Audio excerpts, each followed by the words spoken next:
की न्यायालयात एखादा विषय जर सुरू असतो त्यावर टिप्पणी करणं बरोबर नाही, त्याच्यावर अपेक्षा करणंच बरोबर राहील. तर ती अपेक्षा मी अशी करतो की हायकोर्टाने याच्यावर 3-4 महिने सलग सुनावण्या घेऊन निर्णय दिल्यामुळे अपिलामध्ये गेल्यानंतर त्याचं व्हेरिफिकेशन करायचं असतं.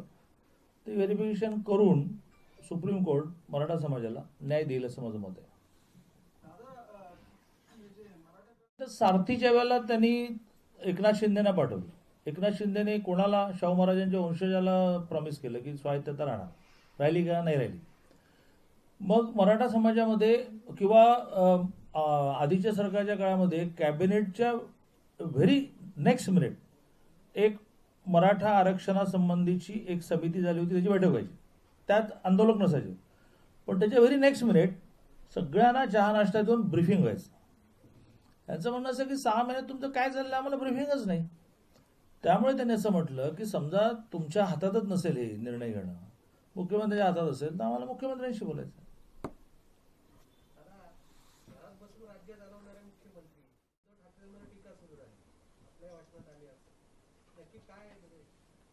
राणेंनी तर स्पष्ट उल्लेख केला की बाबा नाही, पण यावर मी उत्तर देण्याचं काही आवश्यकता नाही. तुमच्या प्रश्नामध्येच त्याचं उत्तर आहे ना.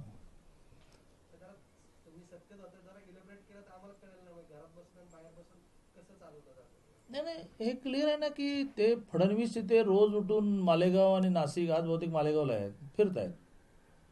मग त्यांना काही कोरोनाच्या संसर्गाची भीती नाही. शेवटी राजा जो असतो त्याने प्रजेसाठी वाटेल ते करण्याचे, जे शिवाजी महाराजांनी केलं. छत्रपती शिवाजी महाराज, शाहू महाराज हे जर आमचे एका अर्थाने आदर्श असतील तर असं घरात बसून कसं चालेल. शेवटी मला एक सांगा की तुम्ही आता पुणे महानगरपालिकेसंबंधी अनेक प्रश्न विचारले, तिथे जाऊनच बसवलं. तुम्ही तुम्हाला म्हटलं ना आम्ही 2 दिवसांनी त्यांची आढावा बैठक घेऊ. आम्ही त्यांना VC वर घेतलं आणि ते काय ग्रुप फॉर्म केलाय, ते काय ग्रुप फॉर्म करा, चांगलं ग्रुप फॉर्म करा, पण जाऊन बसायला लागेल शेखर गायकवाडच्या समोर. आणि तुम्ही तो मुद्दा काढला तो काढायला लागेल की हे अनावश्यक बेड कन्झ्युम करतात, यांना तुम्ही काय करणार. तसं उद्धवजी पंढरपूरला बाहेर पडले. मध्ये एकदा बांद्रा आणि गोरेगावचं टेम्पररी उभं केलेलं सेंटर बघायला गेले. या व्यतिरिक्त ते कोणालाही बाहेर पडत नाहीत, हे एक वेळ चालेल, पण ते मातोश्री ती कोणाला बैठकीला अवेलेबल नाही आहेत ना. असं कसं सरकार चालेल. शेवटी प्रशासन जे आहे ते जोपर्यंत तुमचा धाक नाही तोपर्यंत चालत नाही. मला गमतीची गोष्ट सांग, आणि पुढच्या काळामध्ये त्याची शक्यता आहे. मुळात लॉकडाऊनची कल्पना मोदींची जर आपण समजून घेतली, त्याच्यामध्ये संसर्ग टाळण्याच्या बरोबरीने मोदींनी लॉकडाऊनच्या काळामध्ये सुविधा उभा करण्यावर भर दिला. की आपल्याकडे काहीच नव्हतं, PPE नव्हतं आणि N95 नव्हतं आणि ऑक्सिजन सिलेंडर नव्हते, हॉस्पिटल नव्हती. 3 महिन्याच्या कालावधीमध्ये घरामध्ये लोकांना बंद करून या सगळ्या व्यवस्था मोदींनी उभ्या करण्याचा प्रयत्न केला. आणि त्यामुळे या व्यवस्था पुरेशा उभ्या राहिल्या की नाही हा डिबेटचा विषय आहे. याच्यापेक्षा जास्त कालावधी लोकांना घरामध्ये लॉक करणं हे त्याचं उत्तर नाही. लोकांना काळजी घ्यायला कंपल्शन करणं, जर ते चाललंय मास्क नाही दंड करा, इट्स ओके, फंटास्टिक. थुंकी आता मला वाटतं केरळमध्ये काय कुठेतरी त्यांनी म्हटलं की थुंकला तर डायरेक्ट जेलमध्येच पाठवायचं, हे बरोबर आहे. पण आता आर्थिकदृष्ट्याच नाही, आर्थिकदृष्ट्या तर आहेच, पण सरकार देईल बाबा नोव्हेंबर एंडपर्यंत तांदूळ देणार आहे, पुन्हा पुढच्या नोव्हेंबर एंडपर्यंत देईल. किंवा बंगालने घोषित केलं किंवा आम्ही वर्षभर देणार आहोत. पण असं लॉकिंग माणसाला आता नाही झेपणार.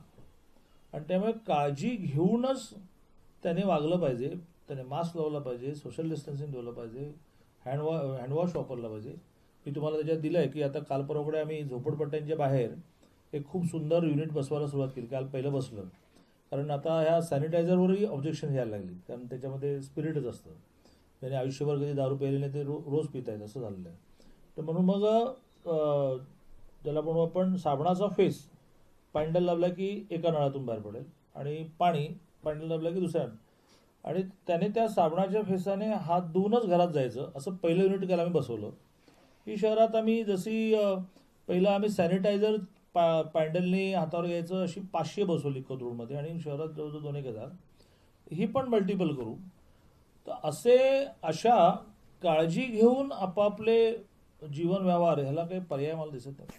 तरी दादा आपण त्यांच्यासाठी अशा सुविधा करत नसलो हॉटेल हे, तर अजून ते निष्काळजी व्हायची भीती नाही का वाटत? कोण? बरेचसे आता हे निष्काळजी हकालजीपणामुळेच वाढतं हे तर आपण सांगतो आता. हे तर आहे. शिक्षणासाठी आता आपण हॉटेलमध्ये म्हणजे नेमकं काय आहे? घरामध्ये दिवसानंतर जाणारच नाही, त्याचं काय करायचं म्हटलं त्याचं नंतर बघू, आता सुरू करू. मराठा आरक्षणाची आज केस सुप्रीम कोर्टामध्ये चालली. आपल्यापर्यंत वृत्त आलं असेल की सुप्रीम कोर्टाने हे मान्य केले की अशा प्रकारे इतकी मोठी केस ही व्हिडिओ कॉन्फरन्सवर चालवता येणार नाही आणि जेव्हा फिजिकल कोर्ट सुरू होईल त्याच वेळेला आपण ही केस चालवू.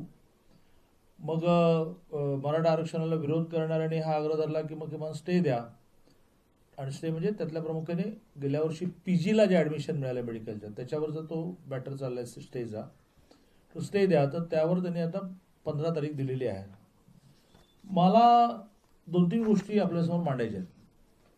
14 साली काँग्रेस राष्ट्रवादीचं गव्हर्नमेंट होतं, त्यांनी मराठा आरक्षण देताना नारायण राणेंची कमिटी अपॉइंट केली, दिलं, 6 महिने टिकलं, शेवटी हायकोर्टाने स्टे केलं.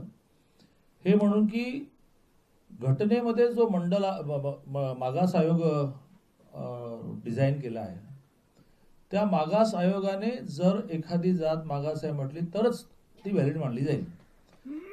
मग आपल्या गव्हर्नमेंटने, भारतीय जनता पार्टी शिवसेनेच्या गव्हर्नमेंटने मागास आयोगाची निर्मिती केली, मागास आयोगाला खूप साधनं उपलब्ध करून दिली आणि मागास आयोगाने मराठा समाज मागास घोषित केल्यानंतर आपण कायदा केला. तोही 3-4 महिने रोज हिअरिंग चालायचं आणि हायकोर्टाने मान्य केलं. किंवा कारण सगळ्यात मोठी म्हणजे मी तुमच्या पुढे खूप मोठी महत्त्वाची गोष्ट मांडतोय की मागास आयोगाने एखाद्या जातीला मागास म्हटल्यानंतर त्याच्यावर डिबेट होऊ शकत नाही. तेव्हा आता हे क्लिअर झालं की मराठा समाज मागास झाला. डिबेट कुठलं चाललं मुंबई हायकोर्टामध्ये की ठीक आहे मागास कळलं, तर अबॉव 50 कसं काय द्यायचं. त्यावरही आपल्या सरकारच्या वकिलांनी मांडणी केली की बा सुप्रीम कोर्टाने एका डिसिजनमध्ये 50%च्या वर जायचं नाही असं म्हणताना असाधारण एक्स्ट्रा ऑर्डिनरी असा शब्द आहे त्याचा इंग्लिशमध्ये, एक्स्ट्रा ऑर्डिनरी सिच्युएशनमध्ये 50 क्रॉस करता येईल असं म्हटलं आहे. 38% समाज ज्यावेळेला मागास झाला त्यावेळेला एक्स्ट्रा ऑर्डिनरी सिच्युएशन निर्माण झाली, त्यामुळे मला 50% अभाव एक्सिड करायला परवानगी दिली आणि ते हायकोर्टाने मान्य केली. आणि त्याच्यावर आता सुप्रीम कोर्टात डिबेट चालेल. तर मला असं वाटतं की पहिला भाग तर ह्या विषयातला झालाच आहे की मराठा समाज मागास आहे. आता 50% अभाव तमिळनाडू जवळजवळ 40 वर्ष केस पडून आहे, त्याला स्टे नाही, त्याच्यामुळे रिझर्वेशन चालू आहे. असा तो एक विषय झाला. पण 2-3 गोष्टी ज्या भाजप शिवसेना गव्हर्नमेंटने केल्या की रिझर्वेशन मिळेपर्यंत, एक तर सारथी, मी त्याचंही 2 मिनिटं डिटेल सांगणार आहे, अण्णासाहेब पाटील महामंडळातून कर्ज आणि 50% फी सरकार भरणार. तर त्यातला पहिला 50% वाला विषय घेऊ. आपण अशी थिअरी मांडली जी आता आपण धनगरांच्या बाबतीत मांडली की जोपर्यंत रिझर्वेशन नाही तोपर्यंत जे ओबीसीला ते मराठ्यांना. मग ओबीसीला काय तर 605 कोर्सेसची फी निम्मी सरकार भरते. मग 605 कोर्सेसची 8 लाखापर्यंत उत्पन्न असणाऱ्या सगळ्यांची सरकार भरेल. ती दोन्ही वर्ष आपण 674 कोटी भरली. ती तोपर्यंत मराठा समाज मागास झाले नसल्यामुळे ओबीसीत गेलं नाही म्हणून ती हायर एज्युकेशन मधून भरली. हे वर्ष महत्वाचं आहे कारण आता मराठा समाज SC-BC म्हणजे ओबीसी झाला.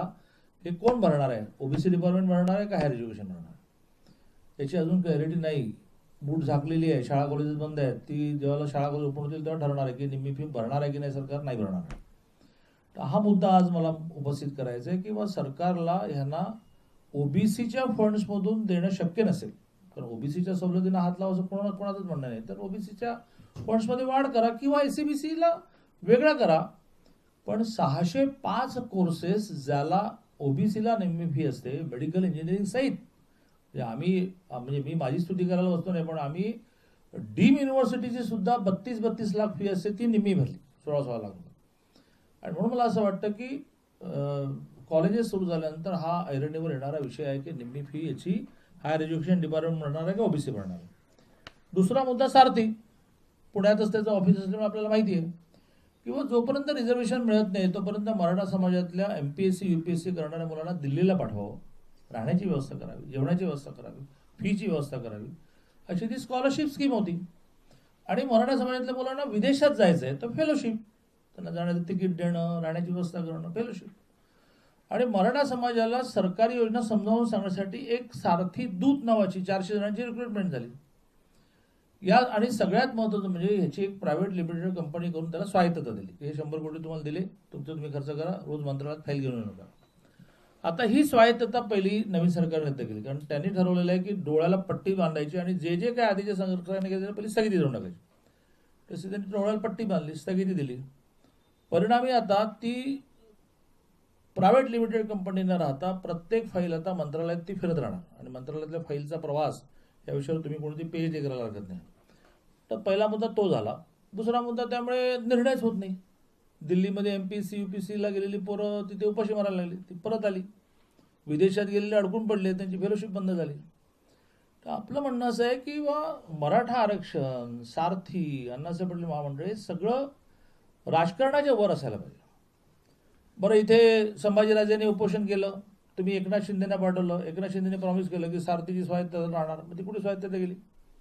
आणि त्यामुळे काल परवाकडे विजय वडेट्टीवाराने जे थोडा आक्रस्तेपणा केलेला आहे, 2 गोष्टी त्यांनी म्हणण्याचा प्रयत्न केला की हे आंदोलन करणारे आहेत ना, हे सगळे BJP-वाले.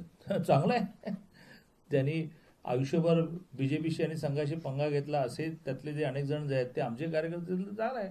असं नाही आहे बाबा. समाजामध्ये जो अनरेस्ट आहे त्याला ते लीड करतायत, हा एक भाग. आणि त्यांनी काल म्हटले की माझ्यावर आरोप होणार असतील, मी OBC आहे म्हणून अन्याय करतो, तर मी राजीनामा द्यायला तयार आहे. हे राजीनामा देणं, हे BJPचे कार्यकर्ते म्हणणं, ह्याने काही होणार नाही. तुम्ही प्रत्येक गोष्टीच्या रचनात्मक मुद्द्याशी या की ती सारथी चालू ठेवायला पाहिजे. तर पुन्हा एकदा मराठा समाजातली मुलं दिल्लीमध्ये MPSC UPSC ला जातील, विदेशामध्ये PG करायला जातील, MS करायला जातील, हा दुसरा मुद्दा. तिसरा मुद्दा, अण्णासाहेब पाटील महामंडळामध्ये आपण असा प्रस्ताव म्हणला की नोकऱ्या, समजा रिझर्वेशन मिळालं, 16% मिळालं, जे आता हायकोर्टाने 13 केलं, तरीसुद्धा दरवर्षी 1 लाख जॉब क्रिएट होतात महाराष्ट्र शासनामध्ये. मग दरवर्षी किती लोकांना जॉब मिळणार? तर 16,000 लोकांना. त्यामुळे त्यांनी व्यवसायाकडे गेलं पाहिजे म्हणून अण्णासाहेब पाटीलमधून त्यांना 10 लाखाचं बँकेतून कर्ज घ्यायचं आणि 5 वर्षाचं 3,20,000 व्याज सरकारने भरायचं. ते सॉफ्टवेअर डेव्हलप झालं की त्याने हप्ता भरायचा की त्याचं व्याज पोर्शन त्याच्या अकाउंटला उलटा येणार. आता माझ्या माहितीप्रमाणे 16,000पेक्षा जास्त तरुणांनी त्याच्यामध्ये लोन घेतलेलं आहे. त्यात अजून काही सरकारने काही गडबड केलेली नाही, परंतु ती योजनासुद्धा सघन करण्याची आवश्यकता आहे आणि अधिकाधिक मराठा समाजातल्या तरुणांना 10 लाखाचं लोन इंटरेस्ट फ्री हे करायला लागेल. अशा प्रमुखेने मराठा आरक्षणाचा इतिहास मी आपल्याला सांगितला की तो मागास आयोगाने मराठ्यांना मागास म्हटल्यामुळे आता तो डिबेटेबलच विषय असू शकत नाही, पण 50% एक्सीड हा डिबेटेबल असू शकतो. त्याच्यामध्ये महाराष्ट्र शासनाने ही मांडणी केली पाहिजे जी हायकोर्टात केली गेली आधीच्या गव्हर्नमेंटने की ही एक्स्ट्रा ऑर्डिनरी सिच्युएशन निर्माण झाली जी सुप्रीम कोर्टाच्या निर्णयातच म्हटलेलं आहे. या सगळ्या 38% लोकांना मागास तर म्हणायचं, मग 50% कसं बसवता येईल? अशी ती स्ट्रॉंग केस सुप्रीम कोर्टात लढवावी शासनाने. ती लढवत नाही असं माझं म्हणणं आहे, लढवावी. आणि याच्यामध्ये जर समजा याच्यात बेसिक अभ्यास करणाऱ्या विरोधी पक्षातल्या काही जणांना इन्व्हॉल्व करणार असाल, आवश्यकता वाटत असेल तर, कारण तुम्ही काही विरोधकांची मदत घ्यायला की तुम्हाला पहिला तुमचा इगो वाढवा येतो की आपण फेल्युअर आहे असं मेसेज तर जाणार नाही ना, तर तुमचं तुम्ही करा. पण समाजाच्या हितासाठी आम्ही याच्यामध्ये पुरेसा वेळ द्यायला तयार आहोत. कारण परवा असंच झालं, मी काय मुद्दा मांडला की देवेंद्र फडणवीसांचे रोज 2 तास जर उद्धवजीने मागितले असते तर खूप गोष्टी मार्गी लागल्या असत्या. ते मंत्रालयात येऊन बसले, मी वर्णनही केलं व्यवस्थित, मी असा वेग मांडत नाही. ते मंत्रालयात येऊन बसले असते, दिल्लीला फोन केला असतं, ह्या हॉस्पिटलमध्ये गेले असतात. मग आमच्या अनेक राष्ट्रवादीचे नेते ज्यांना आता राज्यपालाच्या कोट्यातून जाणे स्वप्न पडत आहेत आणि त्यामुळे अजित पवार शरद पवारांकडे प्लसमध्ये जायचं आहे, त्यांनी पत्रकं काढली की दादा असं म्हणाले की 2 दिवसात देवेंद्रजींनी कोरोना संपवला. येडा आहे की मी 2 दिवसात संपवलं? मी म्हटलं की रोज 2 तास जरी देवेंद्रजींचे मागितले असते, त्यांनी आनंदाने दिले असते, तर कोरोना कंट्रोल करण्यामध्ये खूप मदत झाली असती. उद्धव ठाकरे कोणाचाच सहभाग घ्यायला तयार नाहीत असं ते वाक्य होतं. तसं आताही माझं वाक्य असं आहे की खूप ताकदीने महाराष्ट्र शासन ही केस चालवत असेल तर ती त्यांनी चालवली पाहिजे. कारण एकदा का सुप्रीम कोर्टामध्ये याला स्टे मिळाला तर कुठलंही गव्हर्नमेंट, कारण सुप्रीम कोर्टाला स्टे काढायला जातो 20 वर्ष, कुठलंही गव्हर्नमेंट हे रिझर्वेशन नंतर देऊ शकणार नाही. आणि त्यामुळे स्टे न मिळू देणं, निकाल उशिरा लागू दे, स्टे न मिळू देणं हेच त्याच्यातलं कौशल्य आहे. मला खात्री अशी आहे की हायकोर्टाने निर्णय घेतल्यामुळे याच्यामध्ये सुप्रीम कोर्टसुद्धा ह्या सगळ्या मराठा समाजातल्या मागासलेपणाचा नीट विचार करेल. कोर्ट आहे, त्याला आपण काहीच म्हणू शकत नाही. संपलं.